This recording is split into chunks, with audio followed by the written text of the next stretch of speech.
Drawing রুমে বসে বসে আইপ্যাডে ফ্রি ফায়ার গেম খেলছি। তখনই কলিং বেল বেজে ওঠে। উঠে গিয়ে দরজা খুলে দেখি আব্বু সাথে করে একটা মেয়েকে নিয়ে এসেছে। আমি আম্মুকে ডেকে বলি, ও আম্মু গো, তোমার বুঝি এই বাড়ির ভাত বন্ধ হয়ে গেল? তাড়াতাড়ি এসে দেখে যাও, আব্বু আবার বিয়ে করে বউ নিয়ে এসেছে। ওই হারামজাদা চুপ। আগে সব কথা শুনে তারপর চেঁচামেচি কর। আর কি বলবে তুমি? ছি ছি আব্বু, তুমি এই বয়সে আবার বিয়ে করলে? আর এই মেয়ে, মাথায় কি কিছুই নেই?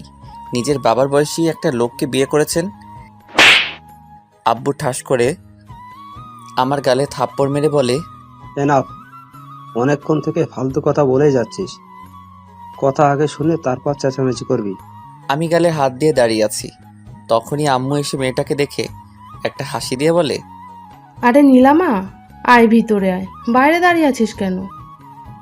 তোমার ছেলে ভেতরে আসতে দিলে তো আজ সেই কখন থেকে ফালতু বকবক করেই যাচ্ছে। আমি তো আব্বু আম্মুর কথা শুনে বোকার মতো তাকিয়ে আছি। আম্মু বলে, কেন? নীল আবার কি করলো? কি করেনি তাই বলো। এরপর আব্বু আম্মুকে একটু আগে সব কথা বলে। সব শুনে আম্মু হাসতে হাসতে বলে, আরে ও তোর আব্বুর বন্ধুর মেয়ে নীলা, আজ থেকে আমাদের বাড়িতে থাকবে আর তোকে পড়াবে। কি? উনি আমাকে পড়াবে মানে? কিসে পড়ে উনি? ও মাস্টার ফাইনাল ইয়ারে পড়ে। ও আচ্ছা ঠিক আছে। বলেই আইপ্যাড নিয়ে রুমে আসতে গেলে আব্বু পিছন থেকে ডেকে বলে, নীলা মামুনি ব্যাগটা সাথে করে নিয়ে যা, আর তোর পাশের রুমটা দেখিয়ে দে। আমি ঠিক আছে বলে ব্যাগ নিয়ে মেয়েটাকে বলি, আসুন আমার সাথে। বলেই ব্যাগ নিয়ে হাঁটছি। মেয়েটা আম্মুকে বলে, আন্টি আমি ফ্রেশ হয়ে আসছি, তারপর তোমার সাথে গল্প করব। ঠিক আছে, যা ফ্রেশ হয়ে আয়। এরপর আমি আমার পাশের রুমে এসে ব্যাগটা রাখতেই মেয়েটা পিছন থেকে বলে, কি মিস্টার নীল, বেশি কথা বলাটা কি তোমার অভ্যাস নাকি? আমি আবার কি বললাম? একটু আগে আঙ্কেলের কথা না শুনেই নিজের মন মতো যা ইচ্ছে বলে যাচ্ছিলে। তার জন্য সরি। আচ্ছা আমি আপনাকে কি বলে রাখবো? যেহেতু আমি তোমাকে পড়াবো সো আমাকে ম্যাডাম বলে ডাকবে। ঠিক আছে ম্যাম, আপনি রেস্ট নিন, আমি এখন যাই। বলেই নীল চলে যায়।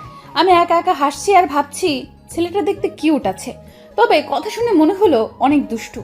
আমি রুমে এসে আবার গেমস খেলতে শুরু করি। একটু পর দরজায় কেউ নক করে। আমি ভিতরে আসতে বলে মোবাইলের দিকে তাকিয়ে আছি।